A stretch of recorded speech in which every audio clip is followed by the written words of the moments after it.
يا أهلاً. عمركم تساءلتوا شنو كيدور في عقل الراجل في اللحظة اللي كيقرر فيها أن هاد المرأة بالذات هي شريكة حياته؟ اليوم غادي نغوصوا في الأعماق ديال العمليات النفسية والعصبية اللي كتكون وراء هاد القرار المصيري. يلا خلينا من الأفكار الشائعة والصور النمطية. اليوم غادي نشوفوا شنو العلم بصح كيقول لنا على هذا السؤال المحوري. شنو هي فعلا الآليات الخفية اللي كتوجه اختيار الرجل؟ الرحلة ديالنا اليوم غادي تدوز من 5 ديال المحطات الأساسية. غادي نبداو بلغة العقل وكيفاش كتختلف، من بعد غادي نفكو شفرات لغة الجسد ونتعمقوا في الاحتياجات العاطفية الأساسية ديال الاحترام والقبول حتى نوصلوا للحظة الحاسمة ديال الاختيار ونختموها بالسر اللي كيخلي أي علاقة تنجح وتستمر. يلا نبداو من الأساس. طريقة التواصل. كاينه واحد عالمة اللغويات سميتها ديبورا تانن، كتوصف هادشي بواحد الطريقة عبقرية. كتقول بحال إلا الرجال والعيالات كيهضروا بجوج لغات مختلفين تماما. كيفاش زعما؟ هنا فين كيبداو بزاف ديال المشاكل وسوء الفهم في العلاقات. شوفوا، الرجال غالبا كيستعملوا الهضره باش يتبادلوا المعلومات او يحلوا شي مشكل، يعني لغه التقرير، ولكن العيالات في الغالب كيستعملوها باش يبنيو روابط ويشاركوا المشاعر. هذه هي لغه الألفة. الهدف هو الهضره في حد ذاتها. وهذا الشيء كيفسر علاش الراجل فاش كتعاود ليه المرأة على شي مشكل أول حاجة كيديرها هي يقلب على حل.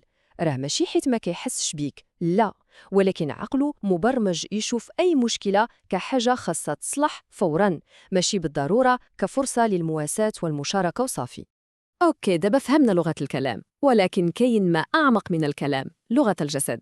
كيفاش الإشارات اللي ما كنقولوهاش بلساننا كتكشف على اهتمام الراجل الحقيقي؟ ردوا البال لهاد الإشارات راه ماشي شي حاجة مقصودة، هادي ردود فعل عصبية لا واعية كتغوت بالاهتمام.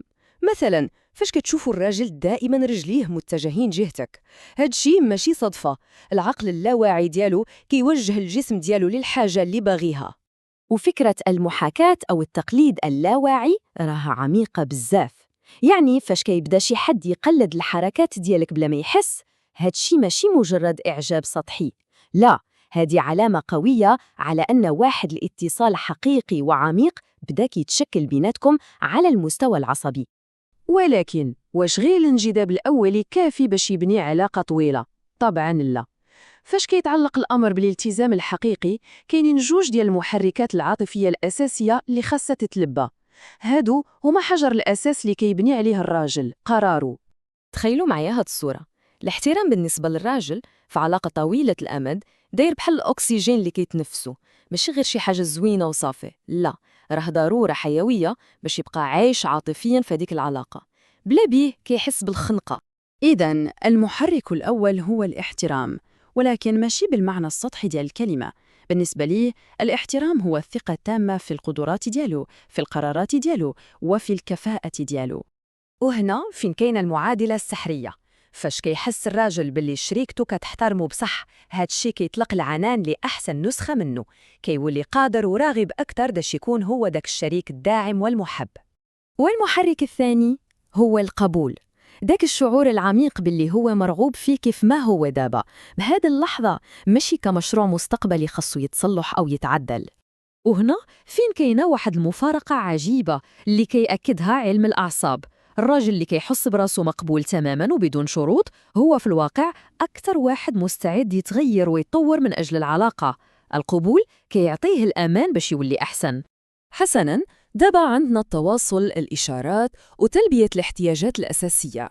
كيفاش هاد الخيوط كاملة كتجمع باش توصلنا للحظة ديال القرار النهائية؟ يلا نكتشفه. الأخصائية النفسية نورا الصفيري حطت يدها على جوهر الموضوع. القرار النهائي ديال الراجل كيترسخ في هذيك اللحظة اللي كيحس فيها راسه هو البطل في القصة ديال شريكته، وأنه الوجود ديالو في حياته عنده تأثير إيجابي وحقيقي. وهذا الشيء كيوصلنا لواحد المفهوم مهم بزاف، هو الكهف. فاش كيحس الراجل بالأمان الكافي لدرجة أنه يقدر ينسحب للكهف ديالو باش يحل الضغوطات اللي عنده بلا ما شريكته تحس بالتهديد أو تبقى تابعه، هذه كتعتبر أعلى درجات الثقة. وهذه الثقة هي اللي كتبني أساس الالتزام الدائم. إذن الاختيار ماشي مجرد لحظة ديال إعجاب وصافي، لا، هو تتويج ديال واحد الرحلة عاطفية كاملة، هو نتيجة منطقية للشعور بالرغبة والاحترام والقبول والأمان. فاش هاد الدائرة كتكمل المستقبل معها كيولي هو الخطوة الطبيعية الجاية. وفي الأخير شنو هو المفتاح الذهبي اللي كيحل باب أي علاقة ناجحة ودايمة بناء على هادشي كامل اللي شفناه؟ الخلاصة، وهذه هي أهم حاجة، هي أن النجاح ما كاينش في محاولة تغيير الآخر. النجاح كاين في أننا نفهم نظام التشغيل المختلف اللي خدام به كل طرف. الفهم هو ذاك الجسر اللي كيربط بين عالمين مختلفين. وهذا الشيء كيخلينا مع واحد السؤال عميق باش نفكروا فيه.